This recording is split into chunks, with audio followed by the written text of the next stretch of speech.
Bonjour! Maintenant, nous avons chapitre 4.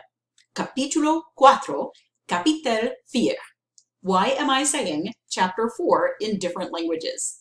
Because it's about language. Yes, in our textbook, chapter 4 is the chapter on language. So today we are going to talk about language. We're going to talk about just sort of some general things that we want you to know about language. We're going to talk about misunderstandings having to do with language.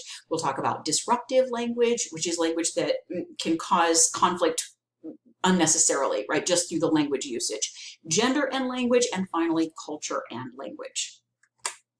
So the first item on our list is just sort of some general things about language that we want you to know.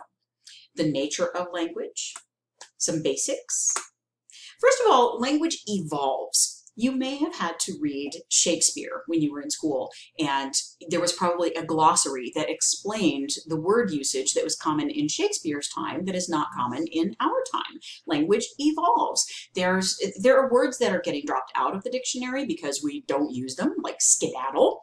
And I mean, people still do, but not nearly as much. You don't hear people say, I gotta skedaddle, right? And then we're adding words into the dictionaries like hangry, which means angry because you're hungry. It's a good word. We need it, right? So that's getting added in. I once had a student who said, I don't understand why we don't use Latin. He was studying Latin and he thought it was just a very clear, concise language. And I said, we actually do use Latin. It's just that over time, the languages that started off as Latin evolved into their own language. It's not called Romance languages because they're the language of love. They're called Romance languages because they came from Rome, where originally Latin was spoken. So in France, the way they used the language evolved into its own language of French. In Portugal, it evolved into Portuguese over centuries of use. I had a French teacher who said, language is kind of like your favorite chair. The more you sit in it, the longer you use it, the more you adjust it so it fits you exactly, the more the shape changes. So eventually the chair that you have is not the same as the original chair. And I thought that's a really good metaphor. So yeah, language evolves. Sometimes you'll hear people who get annoyed about that. They will say, you shouldn't use that word that way because that's not the traditional way we use it. But language evolves, and that's just kind of a part of the process. So you just have to kind of accept that that's what's going to happen. There's an excellent TED Talk on this by Ann Curzon. So if you're interested in that sort of thing, you could look up the TED Talk by Ann Curzon where she goes into more detail. Now, of course, you need to know the vocabulary, so you need to know the definition of language. It is a collection of symbols governed by rules and used to convey messages. So it's a collection of symbols, meaning we can't just get the idea in our head and beam it directly into the mind of the receiver. Instead, we have to encode it. Remember the model of communication where the sender has to encode the message before they send it. So we encode it into this system of symbols and we hope that the receiver decodes it accurately. But there's always going to be a little something lost in the translation because we don't have the same field of experience. We don't have the same perspective. So again, language is symbolic. Symbols, you need to know this vocabulary word too. Symbols are arbitrary constructions that represent a communicator's thoughts. I don't think your textbook mentions this, at least not here necessarily, but a referent is the thing being referred to. So there's another vocabulary word for you. You need to know what the referent is. So for example, let's say we have the word dog. The word dog is the symbol we're using, and it's going to refer to an actual dog. Maybe in my background, I had a darling little Chihuahua named George, and I carried him around and he slept on my pillow and he gave me kisses and he was George, the darling Chihuahua. So for me, the referent for dog is George the Chihuahua. But for another person, if they were bitten by a dog when they were 4 years old, to them, the referent for dog is vicious killer dog, right? They've never met George. For them, the referent is vicious killer dog. So we can be using the same symbol to represent different referents. And that's why language can sometimes get difficult. And that's why communication is a process, because you have to go back and forth a little bit sometimes in order to really understand each other. And that's a perfect segue into the next item on our list, which is meanings are in people, not in words. So if we use the word dog, the dictionary definition might be four-legged mammal that barks. But that dictionary definition doesn't really matter. What matters is the meanings we have in our own heads. So you need to know the denotative meaning. That's the dictionary definition. Just remember D for dictionary. And then the connotative meaning, which is the thoughts and feelings that are associated with the words. So for us, the connotative meaning, or for me, the connotative meaning might be George the Chihuahua, whereas for the person I'm talking to, it might be the dreaded vicious killer dog, right? The way I remember this is con means with, like chili con carne is chili with meat.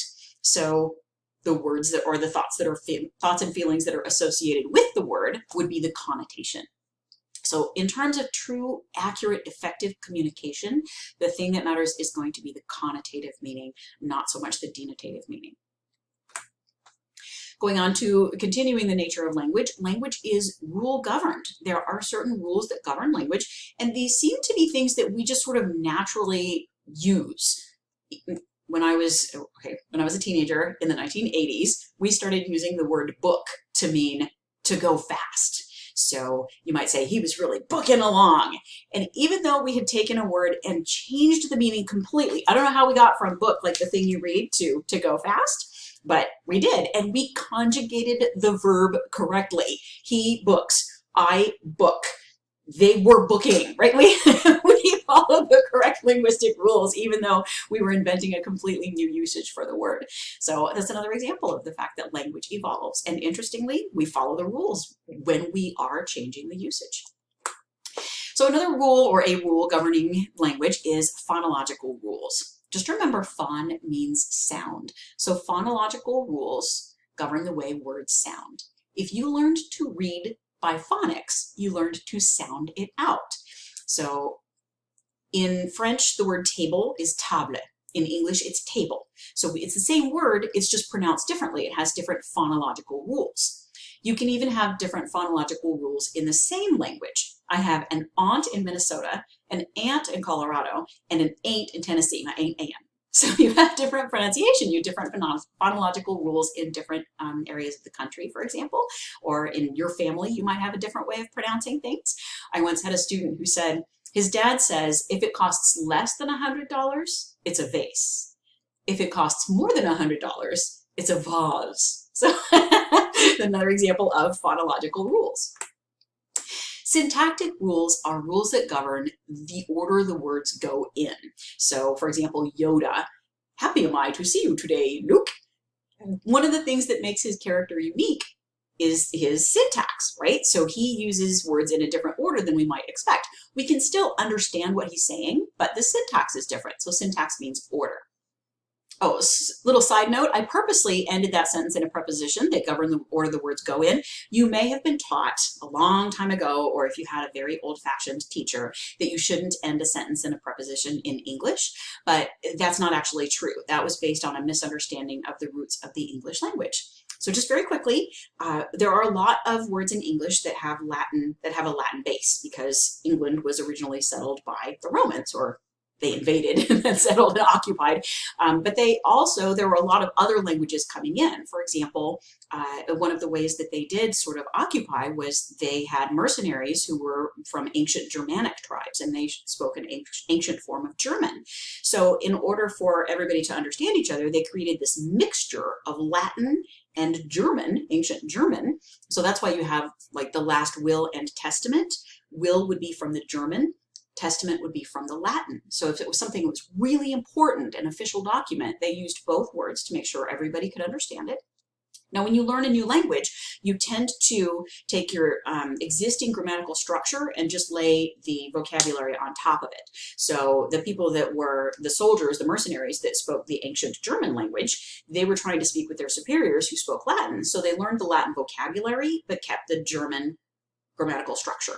And of course, English has had a lot of other influences over time as well. So that's why it's so hard to learn English. Through O-U-G-H, that pronunciation comes from the Latin.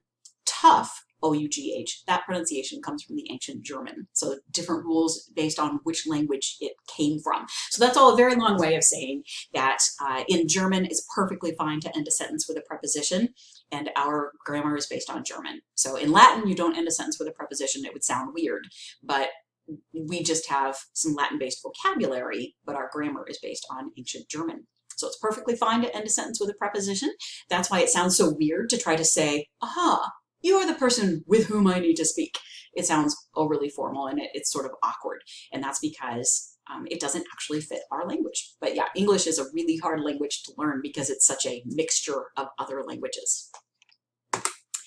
Next, semantic. Semantic rules govern meaning. It's how we know what symbol goes with what referent.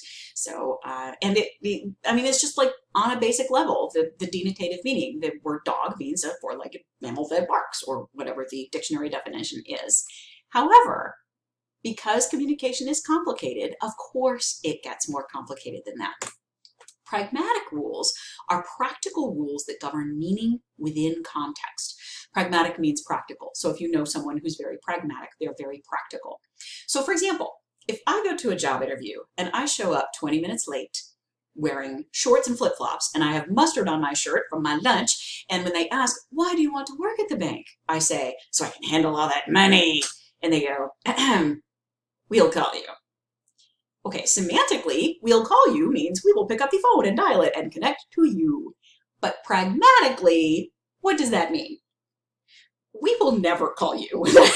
Get out is basically what that means. So on a practical level, pragmatic rules are rules that govern meaning within context. Now, there's a couple of rules that are not in the book that I think you should know. The first one is regulative rules. Regulative rules govern when, how, and with whom to talk about certain things.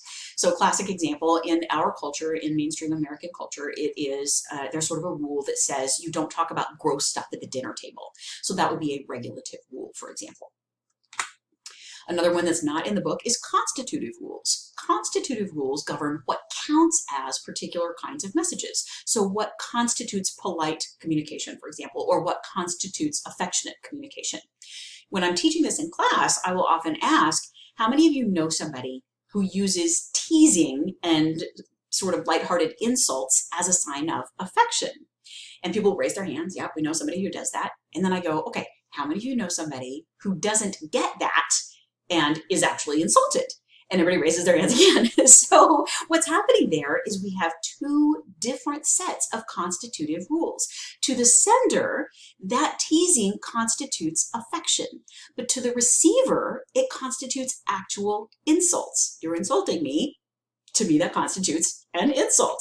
So again, communication is complicated. Sometimes you have to talk about it and have some back and forth discussion in order to understand where everyone is coming from. So if you're somebody who uses teasing and insults as a sign of affection, and you know somebody who gets their feelings hurt because of that, you might have to say to them, hey, I tend to use teasing as a sign of affection. I just do it without thinking. I don't mean anything by it. Please take it as a sign of affection. And of course, try not to do that to that person, because that's hard for them to twist in their mind to what you really mean. And the receiver might have to say, look, I know that you are using insults as a sign of affection, but to me, it just instinctively feels like an actual insult, right? And they might have to work hard to remind themselves they don't mean it as an insult. So yeah, we can be operating under literally two different sets of constitutive rules at the same time. Next is the power of language. There's a lot of research that shows the way you talk influences the way you think. The words that we use influence the pictures that we have in our mind. And sometimes it's not even conscious, like we're not consciously thinking this way. It's just that that influence is there subconsciously. So one of the examples your book gives is names. And I'll give you a couple of examples here. The first one is, if your name is Christopher, you actually might want to go by Chris, because people who have shorter, simpler names are more likely to get hired. They're more likely to be asked to serve on committees or teams with other people. They're more likely to get promoted. And we don't know quite why. My theory is, in the United States, we tend to be pretty casual. We're not very formal. For example, in France, you have the formal you and the informal you. So vous would be formal and tu would be the informal. We don't have that in the United States. It's just you, regardless of whether you're talking to the President of the United States or your little sister, right? The same word for you. So we're not as formal. So Christopher sounds more formal Thomas sounds more formal. Chris, on the other hand, sounds a little bit more casual and informal. Tom sounds a little bit more casual and informal. So it might just be that people perceive that as being more comfortable, but I don't know. But it's something to think about, that if you have a shorter name, maybe people are just lazy and they would rather say Chris than Christopher, but as something to think about. Second example is if you have a name that is sort of ethnic. You may have seen this research before. If the name, for example, is Jose Garcia, Jose Garcia is less likely to get calls for job interviews than Joe Garcia. So the Garcia is still there. So it's not just racism, there's something else going on there. It seems to be the receiver's comfort zone. So if somebody's looking at resumes and they see somebody that it seems like they would be more like them, more familiar, like Joe, then they're more likely to call them in for an interview. Whereas if it's Jose, then they don't feel like that person is in their comfort zone. So they're less likely to call. So I gave that example in class one time, and I had a student who said, "That explains Pablo." And I said, "What do you mean?" And he had a coworker who was named Pablo, like absolutely went by Pablo. But on his business cards, in his email signature, and on his resume, he put Paul. So that is absolutely something to be aware of. The names, the words that you see on the page influence the picture you have in your head, and that can influence people's actions and the way they interact with you. Accents and dialects. Accent is kind of the way you say the words. Dialect is kind of the words that you're using. So accent is pronunciation perceived as different from the local speech style. So here in Texas, I am not considered really to have an accent, but if I go to New York City, I would be considered to have a Texas accent. On the other hand, if you live in New York and you speak like New Yorkers do, then you're not considered to have an accent. But if you come to Texas, you would be perceived to have a New York accent in Texas. Dialect, then, is the version of the same language that includes substantially different words and meanings. For example, I have a friend who grew up in a small town outside of Waco, grew up in Golson, Texas. And he sometimes will say things like, "Will you look at them clouds over yonder? It's fixing to come a gully washer." Fixing to come a gully washer means it is about to rain really hard. A gully is a ditch, so it's about to rain so hard that it washes out the ditches. It's fixing to come a gully washer. That is a dialect right there. Some dialects will eventually emerge into their own languages, but yeah, if you've traveled to different parts of the country, you may have found that it's difficult to communicate in different parts of the country because of the different accents and dialects. It's kind of fun though. Next is power. Interestingly, the way you use language can sometimes signal how powerful you feel. So we have this concept in communication studies called powerless speech or powerless speech mannerisms. Examples include disclaimers like, "I don't know if this helps clarify, but," that's a disclaimer. Tag questions, where you say something and you tag a question onto the end of it. Like, "That's a good idea, don't you think?" And intensifiers, like, "I really, really need that report by Friday." Sometimes people are like, why is an intensifier an example of powerless speech? And it's because if you really feel powerful, you don't need it. So if I'm the boss and I say, "I need that report by Friday," I know it's going to get done because I'm the boss. But if I'm not feeling secure in my power, maybe I just got promoted, then I might say, "I really, really need that report by Friday." And that's a giveaway that I don't feel powerful because I'm trying to intensify my speech to seem more powerful. So it kind of backfires. So that's why intensifiers are considered an example of powerless speech mannerisms. Now we're going to talk more about powerless speech when we get into gender and language, because women are more likely to use powerless speech mannerisms than men are. So we'll talk about that a little bit more when we get there. Now be aware, you want to find the optimum level of powerful or powerless speech. You don't always want to default to using the most powerful level because that can come across as being too harsh. So again, we'll talk more about that when we get to the section on gender and language. There are cultural differences as well in how we use powerful versus powerless speech, and your textbook has some examples of that.